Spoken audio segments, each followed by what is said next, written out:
Getting back to when I was choosing a career, I thought I need to do something that I'm passionate about. And because movement and exercise and sports was such a part of my life, I thought, if I could share my passion of exercise and movement with others and help them to feel better, what a great way to spend my life. And so I got yours. And I will say what I learned at Pritikin was that the body is incredibly resilient and it is a miracle. Because I saw miracles every single day that I was there. People would come. It was miraculous what we saw. I always say it was kind of like, if you remember the movie Cocoon, where the people came back to life. That's what Pritikin was. And what was so commonplace was people who came with medications, cholesterol medication, blood pressure medication, diabetics who were on insulin. By the 2 weeks that they were done, most people were off their medications. Diabetics were off their insulin. They could regulate their blood pressure, their insulin just by exercise and diet alone. And their whole demeanor changed. I'll never forget, I had many profound, memorable moments at Pritikin, as you can imagine. But one that kind of exemplifies it all is this one woman on her last day there. She came up to me and she says, "I have a gift for you." And she had me close my eyes and open my hand, and she put something in my hand and closed my hand. And then she says, "Okay, open your eyes." And when I opened my eyes, she had tears in hers. She says, "Please open your hand." And I opened it, and it was a rose crystal quartz heart. And she says, "This is for all the hearts that you heal." And she said, "And you've healed mine." Now, how can you not feel good about what you're doing when that's your experience every day and you're seeing people literally come to life? And so that was my experience at Pritikin. And it just, like I said, it just taught me that the body is the most amazing thing, and we can do amazing things in even just a short period of time. So State of the Heart Fitness basically is about addressing not just your heart on a physical level, but also an emotional and spiritual level. And that's what we do at State of the Heart Fitness, is we get to the heart of the matter and find out what really inspires us, what gets, a lot of times we squelch our heart's passions. And now that when we heal our hearts, when we take care of our hearts, we actually contribute in healing the world. So this is a subject that I am very passionate about. If we all know what to do, why don't we do it? Because I see it all the time. And in 20 years, this is what I've put together. This is kind of what I have found in working with people through all the years. What is the key that helps us to make those changes, not just today, but every day, and make them last through the rest of our lives? So the body is also the storehouse for all of our thoughts, feelings, and emotions. Okay, so every thought we have, every emotion that we have registers in the cells of our body. Emotions are energy in motion. They are in our cells. Okay? So here's the key thing to remember, that your body is an instrument, but the question is, are you in tune? It's always the oxygen mask theory. If you fell taking a flight, they always say, if you're traveling with somebody, make sure that you put the oxygen mask. If the cabin pressure changes, make sure you put it on yourself first, because if you're unconscious on the floor, you're of no good to anybody. So you got to make sure that you're taking care of you first, and then you have the energy and the capacity to help others. So what's your story? We all have a story. Story are the messages, thoughts, and beliefs that you have about yourself. And the question is, where did those messages come from? So where did those messages come from? Are they really true? Or did we just buy into somebody's belief about ourselves? And chances are, that's what we did. We bought into the belief of some authority figure at some point in time. Are those messages serving your highest good? Chances are no. And then how is your story blocking you from the real you, the amazing you? So just some things to kind of, in the next, like I said, 24, 48 hours, or for the rest of your life, and really really think about this. What is the story that I have been telling about myself all this time?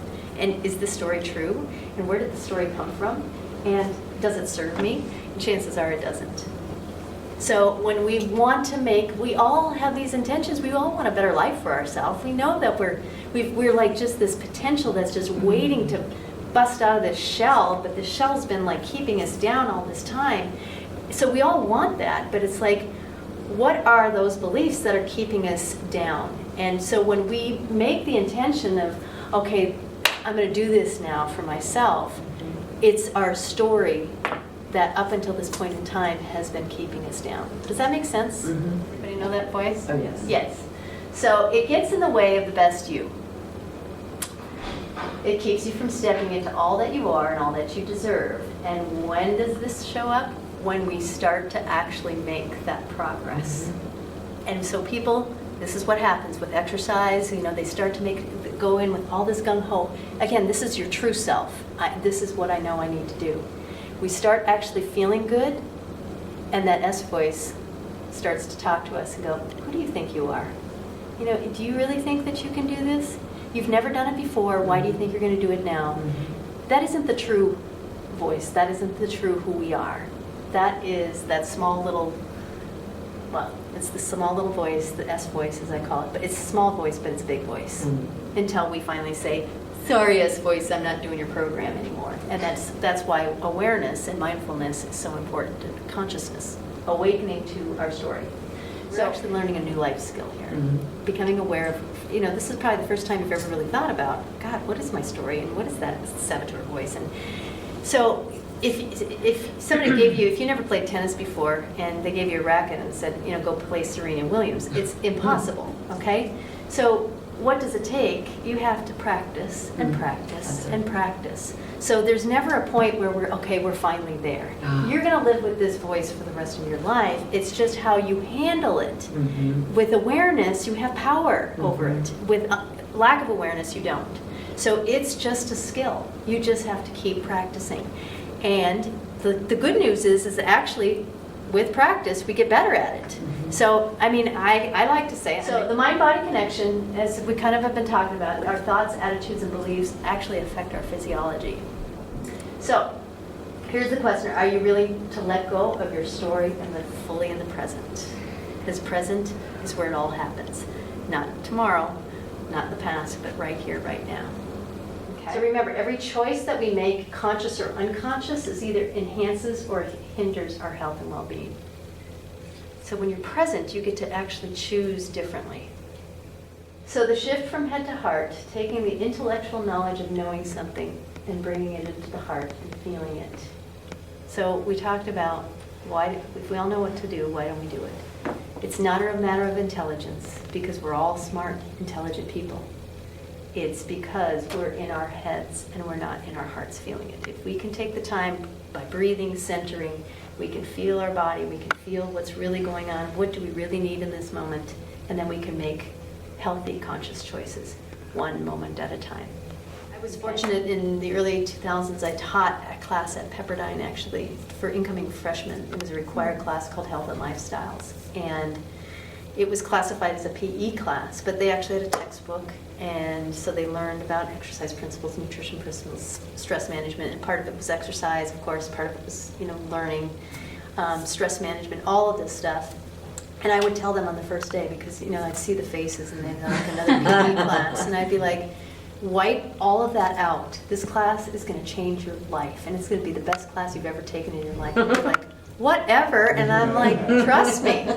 And because I said this class is purely about learning about you and how to take you into the rest of your life.